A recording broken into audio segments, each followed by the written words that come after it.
ఒళ్ళంతా టాటూలు వేసుకుని చూద్దాం రండి. పూర్తి వివరాలకు చదవండి రేపటి సాక్షి దినపత్రిక.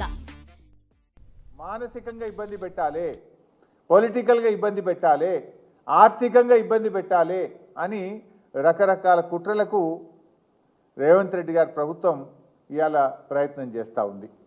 అదేవిధంగా ఈ మధ్య హైడ్రాతో ఓ న్యాయం లేకుండా ఓ నోటీస్ ఇచ్చి నిజానిజాలు తెలుసుకొని తప్పుంటే కొట్టండి, వి సపోర్ట్. అంతెందుకు, పల్లారాజేశ్వరరెడ్డి గారి కాలేజీలో చెరువు భూమి కానీ ప్రభుత్వ భూమి కానీ ఒక్క ఇంచ్ ఉన్నా చెప్పండి, రాజేశ్వరరెడ్డి గారు 24 గంటల్లో కొట్టేస్తారు. కానీ మీరు ఏ రూల్స్ లేవు, ఏ నిబంధనలు లేవు, రాత్రి వచ్చి కొట్టమంటే ఇన్స్టిట్యూషన్స్ కొట్టద్దు కదా. దాని ఎఫెక్ట్ ఎవరి మీద పడితే అక్కడ దాదాపు 1000 మందికి వైద్యం పొందుతూ ఉంటారు, అక్కడ 100 మంది విద్యార్థులు చదువుతూ ఉంటారు. ఆ ఇన్స్టిట్యూట్లను కొట్టి రాజకీయంగా పల్లాను ఎదుర్కోలేక ఆర్థికంగా ఆయన దెబ్బ కొట్టడం ఇది సరి అయినటువంటిది కాదు. ఇవాళ పల్లా గారి కాలేజ్ విషయంలో చూస్తే ఆయన మెడికల్ కాలేజ్ నిర్మాణం జరిగిన సర్వే నంబర్ 813/P 796/Pకి సంబంధించిన భూమి అది వ్యవసాయ భూమి నుంచి వ్యవసాయేతర భూమిగా కన్వర్ట్ చేస్తూ ప్రభుత్వం ఇచ్చినటువంటి ఉత్తర్వు ఇది. ఎప్పుడు 30/4/2018లో అగ్రికల్చర్ నుంచి నాన్ అగ్రికల్చర్కు ఇది కన్వర్షన్ చేసినారు. చేసినప్పుడు అన్ని చూసే చేస్తారు కదా, అందులో శిఖం భూమి ఉన్నా FTL భూమి ఉంటే చేయరు కదా. When it is converted from agriculture to non agriculture అవన్నీ ఉన్నాయా లేవా చూసుకొనే చేస్తారు. నంబర్ 1. నంబర్ 2, ఇరిగేషన్ డిపార్ట్మెంటు అప్పుడు సర్వే చేసి చాలా స్పష్టంగా ఇందులో FTL భూమి కానీ బఫర్ కానీ లేదు అని చెప్పి ఇరిగేషన్ డిపార్ట్మెంట్ ఇచ్చినటువంటి లెటర్. ఇందులో ఎంత స్పష్టంగా చెప్పిందంటే the distance between the full tank level counter and applicant land is measured.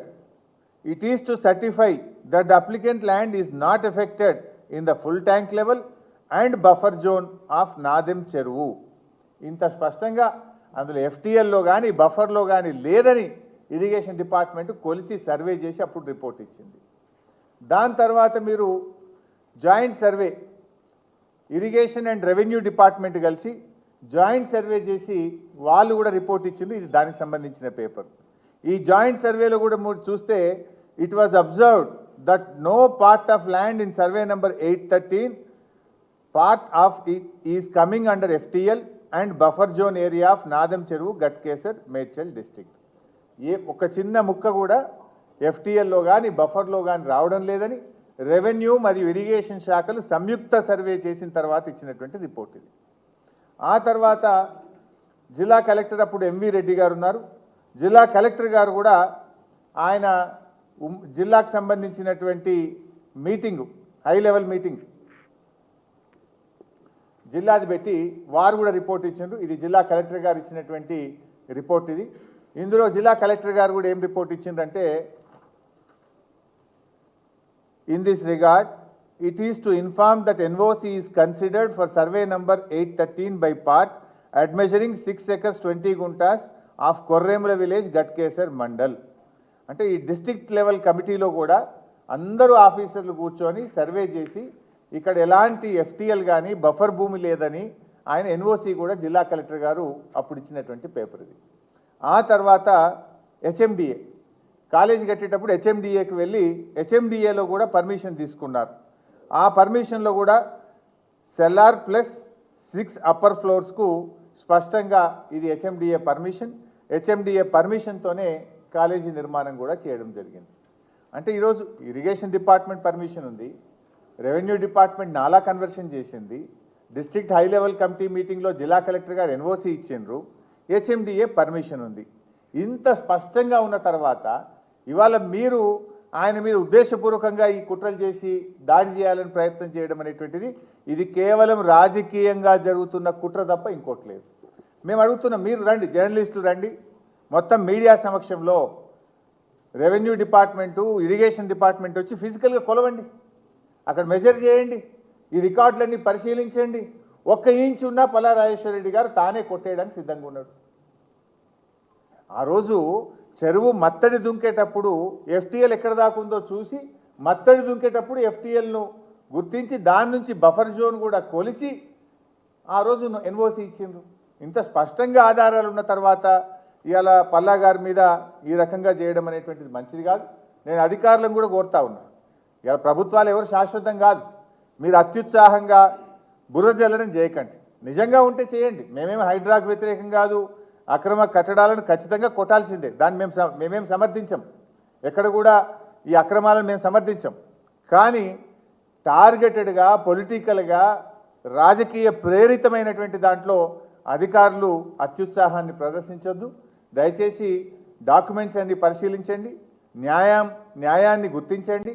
అన్నీ చేసిన తర్వాత నోటీస్ ఇచ్చి పద్ధతిలో చేయండి. ఏదైనా చేస్తాం. కానీ అధికారం ఉంది కదా అని, వాళ్ళు చెప్పింది కదా అని రాత్రికి రాత్రి చేసి బుల్డోజింగ్ పద్ధతిని చేయకూడదని చెప్పి మేము అధికారులకు కూడా ఈ సందర్భంగా చెప్తా ఉన్నాం. ఎందుకంటే రాజకీయంగా అంటే పల్లా రాజేశ్వరరెడ్డి గారు కొట్లాడటం, బీఆర్ఎస్ పార్టీ మేము అందరం కొట్లాడటం. కానీ రాజకీయంగా ఉన్నటువంటి కక్షను అటు విద్యా సంస్థల మీదనో ఆసుపత్రుల మీదనో మనం చేయడం సరియైంది కాదు. రాజకీయ కక్షలకు ఆసుపత్రులు విద్యా సంస్థలు కేంద్రం కాకూడదు అని చెప్పి నేను ఈ సందర్భంగా ప్రభుత్వానికి తెలియజేస్తా ఉన్నా. ఎందుకంటే ఇక్కడ ఇంకో విషయం కూడా ఉంది.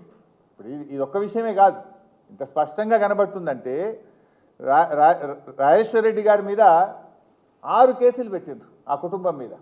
ఆ కేసులు కూడా ఎట్లంటే అసెంబ్లీ ఎలక్షన్స్ అప్పుడట రాజేశ్వరరెడ్డి గారు కండువా వేసుకొని పోలింగ్ కేంద్రంలోకి పోయిండ్రని కేసు పెట్టిండ్రు. ఎప్పుడు పెట్టిండ్రు కేసు?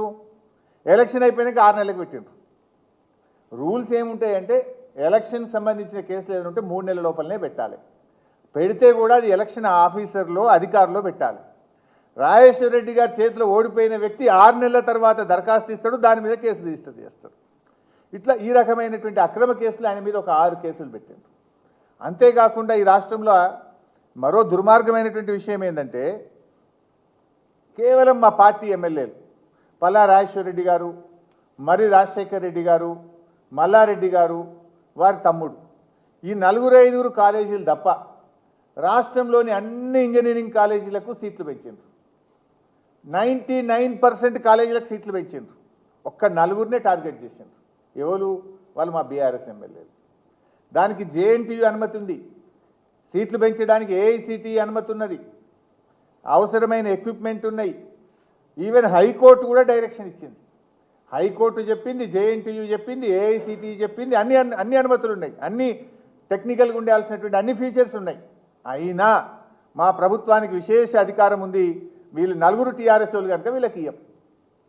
కేవలం టీఆర్ఎస్ ఎమ్మెల్యేలు కనుక మిగతా అందరికి ఇచ్చి 99% కాలేజీలకు ఇచ్చి 1% కేవలం మా పల్లా రాజేశ్వరరెడ్డి గారు, మరి రాజశేఖర్ రెడ్డి గారు, మల్లారెడ్డి గారి కాలేజీలను టార్గెట్ చేసి వీళ్ళ కాలేజీలకు మాత్రమే సీట్లు పెంచడానికి అనుమతి ఇవ్వలేదు. పైగా తగ్గించింది, ఇంకా పెంచడం విడిచిపెట్టాడు, తగ్గించింది. అంటే దీన్ని బట్టి ఒక్క ఉదాహరణ కాదు, మీరు చూస్తే కేసులు పెట్టడం కానీ ఇంజనీరింగ్ కాలేజీలలో సీట్లు తగ్గించడం